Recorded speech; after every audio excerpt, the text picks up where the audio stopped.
Hear me in the back? Fine. It's 1 o'clock. So those of you standing, get in your seats. We're going to begin this seminar. We want you to be in your seats. And those in the back, please come up and get into your seats now, please.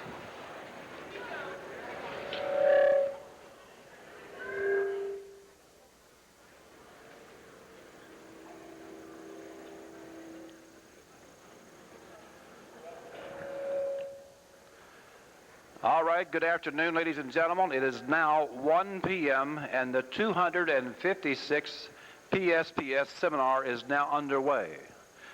My name is Dr. Claire Kimball, and I will be serving you throughout this seminar as your host moderator. Before we present Dr. Parker to you, I want to take the next few minutes to cover and explain several items in order to make the seminar fully meaningful and useful to you. Please take out your seminar program and be sure to read it thoroughly. In your packet, you'll find your program. Answers to most of your questions will be found on the program given to you at the registration. This is the program you should follow during the seminar rather than the one you received in the mail.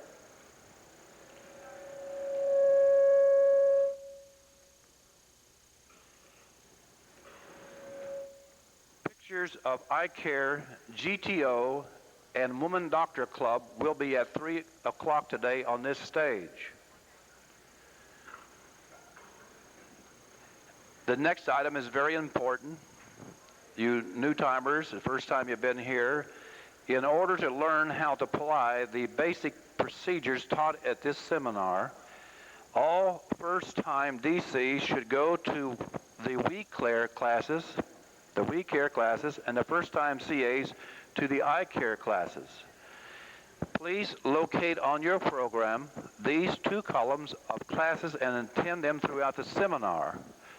If you're first time, if you look at the program, on the top to your left, you see where it says We Care. Look at your program. We want you to understand this, please. To my left on the program, it is We Care. Just a moment. What is it?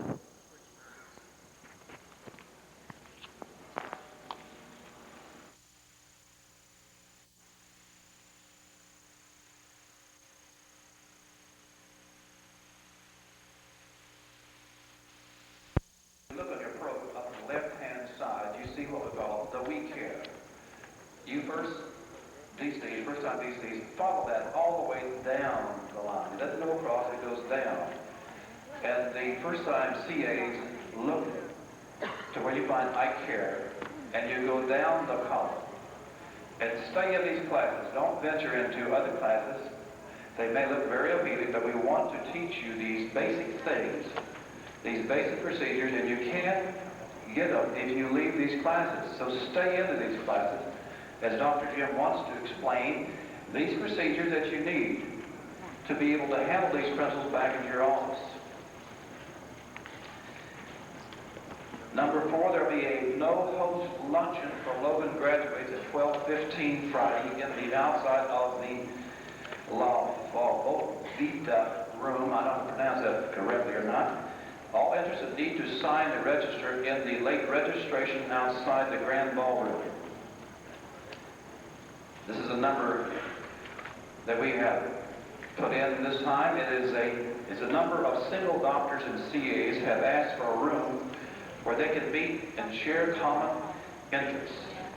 PCRF has arranged for the Imperial 6 room on the 4th floor to be available Thursday, Friday, and Saturday night for this purpose.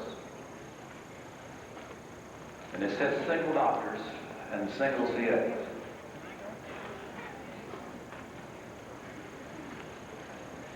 Now, if you take your program, look at the back of your program now, because there is information on the back of your program that you need to know.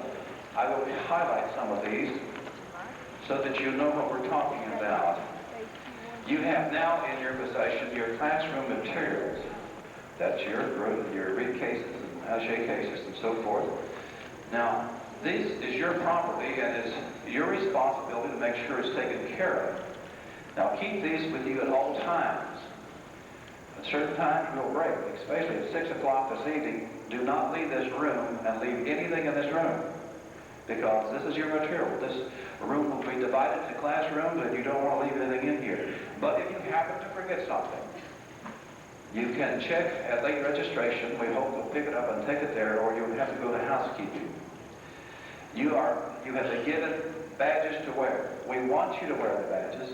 There'll be guards at the doors. We want your badges where we can see them. Don't hide them in your purse or down here low. Get your badges where we can see them. These people are hired for the purpose to make sure only those that are qualified to be in here are in here. And you have these badges to wear with pride. Be on time. There's nothing worse than trying to go to class and some of you are still in the back, not in your front seats. Get in the front seats. Get up front. Be on time. Let us teach you the things you need to know. So be here, please. Your first time DCs, CWs, and CAs, you will receive your diploma through the mail upon returning home. It'll be home in the mail when you get home. Now, the Shared Supply Center is located in the French room. In this room, there is ample supply of all the materials that you'll need in your offices. We brought them from Texas. We don't need them. We want to get rid of them. We want you to take them and put them in your office. Don't go in there and try to break some of the seals to find samples of these. We have them numbered and they're sealed or packaged. We have samples in the Share Center. There's an area where we have people trained to explain to you about the pegboard system. We have a video center in there that'll show you everything you need to know. So please don't break these pre-packaged, pre-sealed, numbered items. If you want a sample, we'll show it to you and explain it to you. Just look for that, please. There are systems in there that you can reserve your basket. You want to go in and go shopping? Get a reserve slip. And you must put this reserve slip on the basket as you pick up the goodies and go around and you sat there for a few days. But come on Saturday morning, if you do not have a reserve ticket on your basket, these baskets are going to be emptied and put back on the shelf so that we can sell these materials to you on Sunday. So sometimes if you can't find an item that you would like to have, you might remember on Sunday there might be someone that picked it up, didn't take it with them, and so forth. Also, if you just want to ship them, if you want to go in and buy materials, we have order blanks you just fill out. You go by, find a number, put down the order blank, take it to the clerk, and they'll ship them to you by mail. We have also news releases in their packets. Utilize these. Some of you are not utilizing these packets, these news releases. Get them back to your papers. They're self-explanatory. Look at them, fill them in, and get them back to your papers. Also, we're going to have photographs with Dr. Jim at different times. You'll see on the program, especially on Saturday night. But also, you can have arrangements with our photographer to take you and your group to have pictures made for public relations and so forth. If you look and you'll find our photographer, make arrangements, he'll be glad to take care of this for you. You'll find places to eat listed on there. Also, your complimentary adjusting room is in the North Tower lobby. Your late registration booth, you find Lost and Found in the Grand Gallery. There are most everything we need to know on here is on the program. Now, there's one other important thing we will not have during the session. There'll be no smoking, and there'll be no taping of any of this in any of the classes at any time. If you find people smoking or taping, I'd appreciate it. I would like to know about it, please. Now, let's go on. First of all, I want everyone to please get out your seminar material ready, and I want you to start. Your refreshers have a seminar packet which was given to you at registration. The new doctors have a SHH packet and a DC textbook in your briefcase. Get that out, please. Your new CAs and CWs have a classroom materials packet and a CA textbook in your attaché case. Get those out.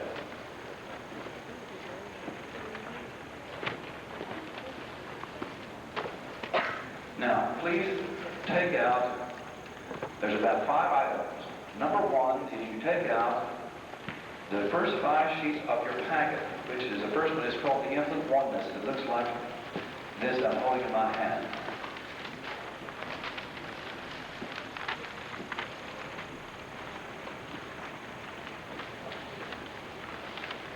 Number 2 is what we call the Parker Principle sheet. It's a 4-page white sheet. You'll see it. Most of them are just lined up. Get this also.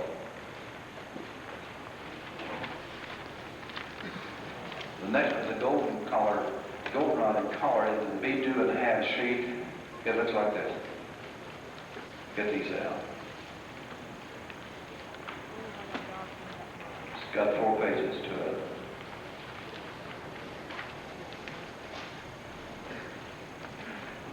The next is a Parker acronym sheet. It's more or less yellow in color, blue letters.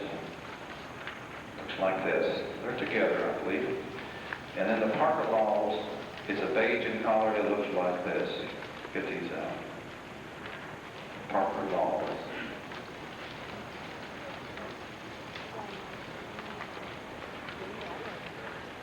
Okay, you these. Turn to page 19 in your textbook. You see these, turn to your page 23 in your textbook.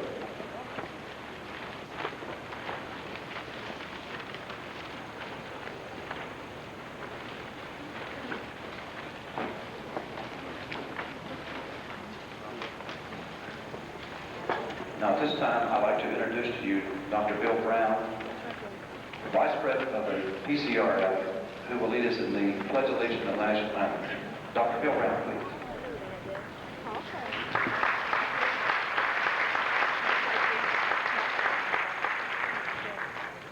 Thank you, Dr. Kimball. And let me add to Dr. Kimball's welcome, another big welcome to you. Whenever this many people get together to love chiropractic, and there's going to be some power in the room, isn't there? All right. Now, we've been doing one little thing here the last few seminars, and I understand that it has really helped Dr. Jim. Now, this man devotes all of his life to doing what he's going to do here today in helping chiropractic. Take the hand next to you. Grab a hand, will you? Now, what we're going to do here is pump him up a little bit. Now, just give that hand a little squeeze. Now, if there's anything in your life that you need a little help with, just give a little squeeze and it's going to come right back to you. Now, if you have something that you think you can contribute to the person next to you or mankind in general, give a little squeeze and it's going to go right out there. But more than that, what we're doing here this afternoon is warming this room so that this man in chiropractic can give to you everything that he has to give to you, and I can assure you he's never done anything 100%, it's always 150%. With that now, may I ask you to stand, please? As you're standing, let me not only welcome everyone, but a special welcome to all of those from foreign countries.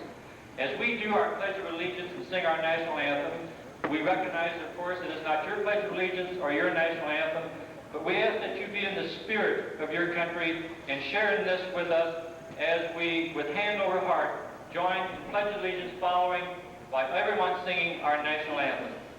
I pledge allegiance to the flag of the United States of America and to the republic for which it stands, one nation, under God, indivisible, with liberty and justice for all. Join me.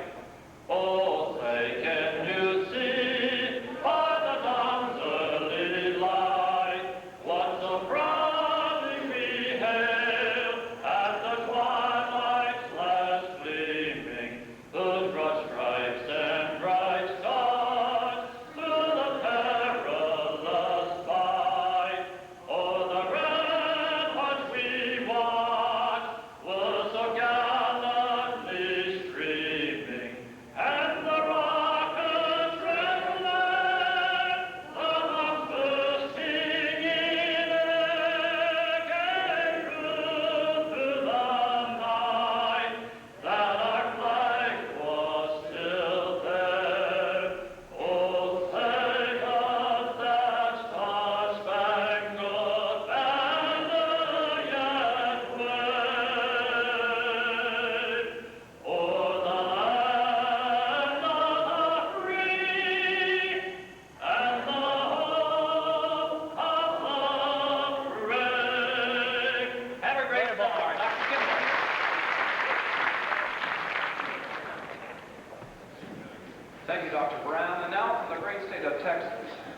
A man who has changed the chiropractic world with his visions, his creative imaginations, and his teaching. Help me bring him on, Dr. James W. Parker from Fort Worth. Bring him on.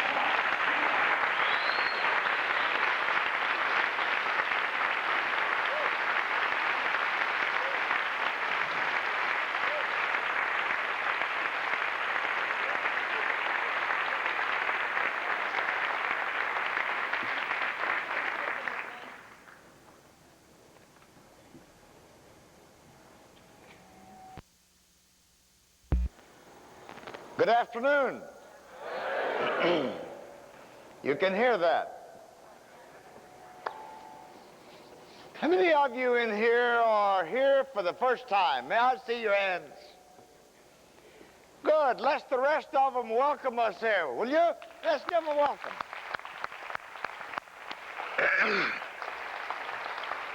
Let me see the hands of the new chiropractors who are here this time. How many? Hold them up while I multiply that by 300. How many new CAs and CWs? Let me see your hands. Pretty good. Let me tell you when I say to you, good afternoon, as we start the 256th seminar, when we begin a story that we've told 255 other times,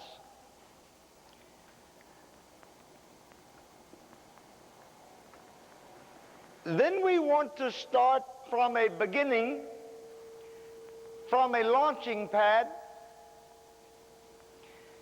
that would be the very basic core of why you're sitting where you are now. What motivated you to come here? What was the real core of that motivation? Was it money? Was it more patients? More new patients? More regular patients? Was it success in a broad field? What was it that motivated you to come here? As a chiropractic assistant, did you look forward to the trip? If so, because of why? For Fontainebleau? Miami? Going to another state? Having fun at night? Or whatever. I ask you that because I now want to answer the question. I want to say to you that whenever I say to you good afternoon and you respond to me in this way, that there is the very first and most basic and most fundamental expression of what it is that makes a human being a successful person. So we are therefore going to start with the deepest and most profound part of the core of why we come together this afternoon. A specialized study for the purpose of expanding and enlarging and enunciating methods to do one thing: success. Now let me say to you that success is just not what it usually is thought of, such as how much money that you make. Stay behind this. Success and money are a commonly accepted relationship, but I want you to have an understanding with me that that's not the way we do it. Or we mean it. We mean it. Because success relates to every breath you take, every act in life, from the birth to death, from the cradle to the grave, from the ovum to the oven to the obituary. Success is how you breathe. Success is how you look. Success is how you sleep and eat and walk. Success is how you talk, and success is how you do everything in the world. And we do things either good or bad, right or wrong, efficiently or not efficiently. We do it and we are dependable or not dependable. And all of these other features of which we talk about are part and parcel of success. So I want you to relate success now to something else other than just, I want to make more dough.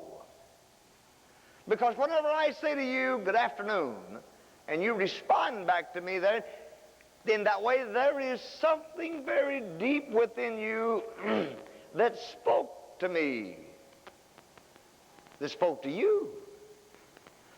And that spoke to you came with a certain degree of freedom of expression, a certain degree of openness. Did you feel good in doing that? Were you a little bit of ashamed? Did you have a little bit of a grief?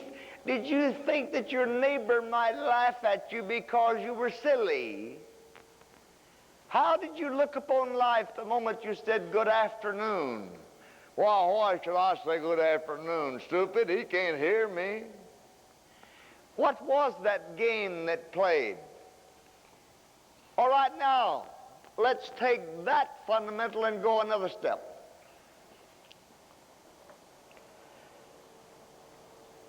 Whenever we are relating to life, and that's what we're going to study about this afternoon, relating to life.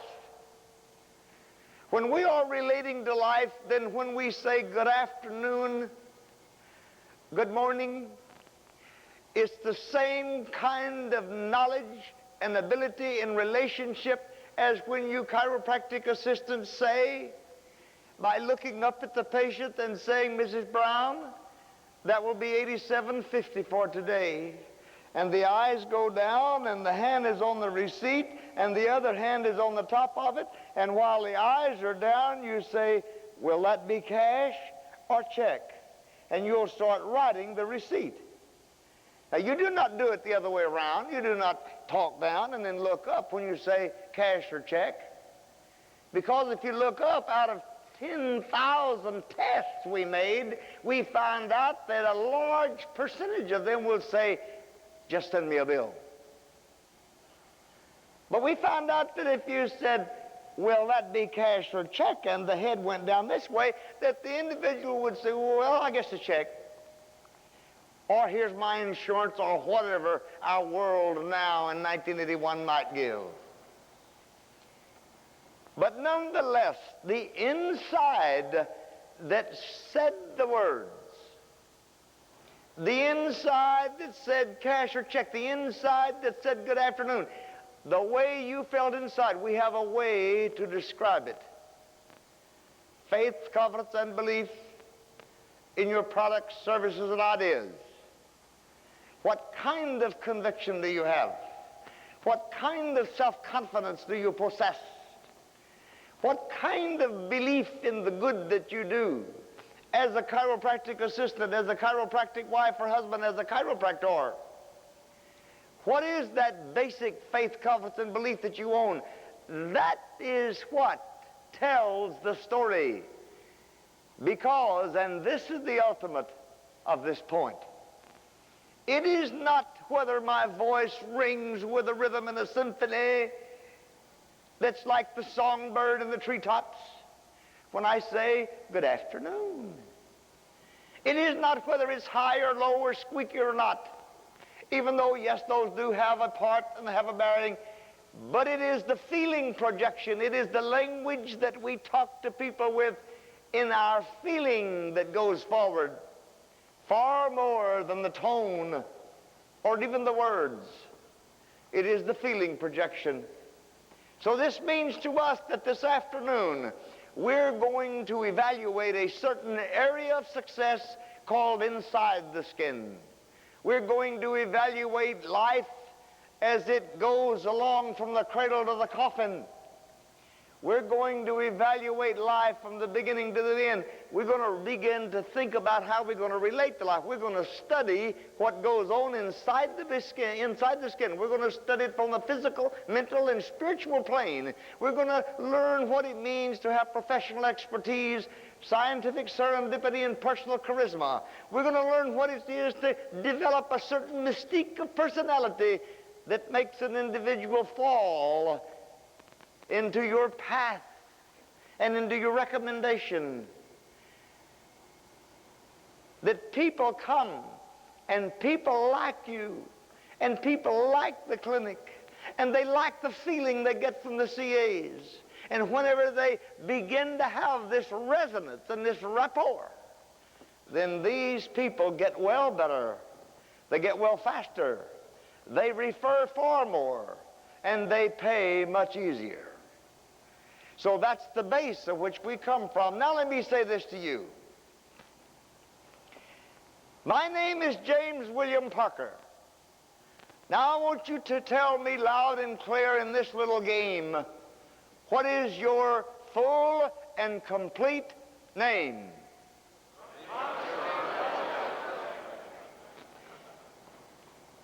I remember one time I was driving a V8 Ford from Austin, Texas to Meridian, Texas, my hometown.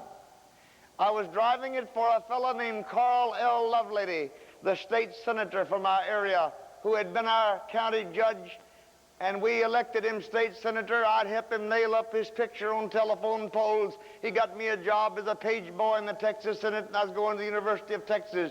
I was driving him back to Meridian in this V8. He said to me, Jimmy, do you love your name? And I instantly said, certainly. And I said, why do you ask, Carl? His name is K-A-R-L, for whom my son number one, set one, is named.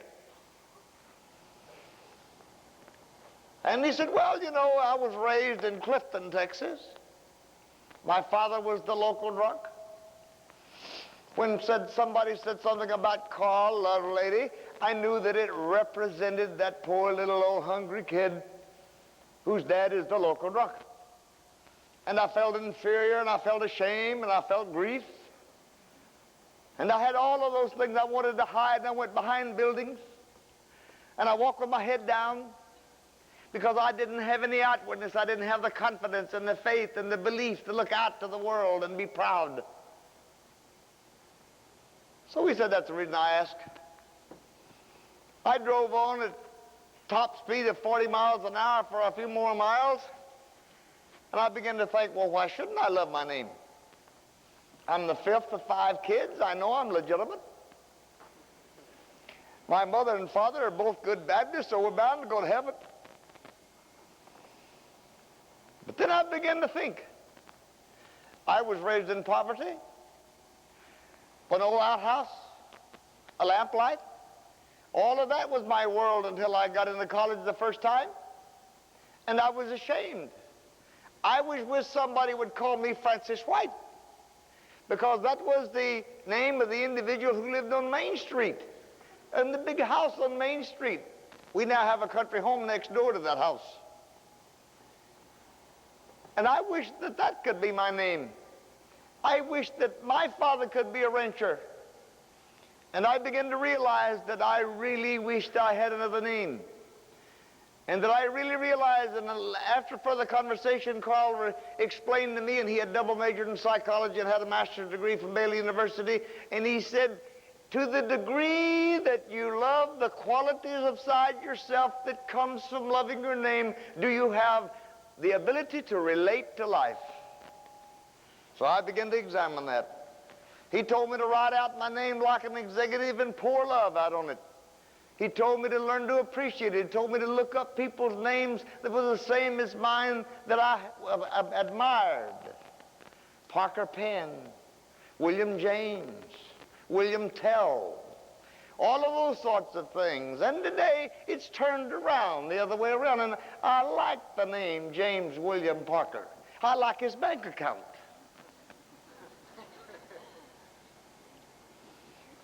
You see what I'm talking about. I'm saying to you that there is a core inside of each of us. And as we are going to now relate 40 hours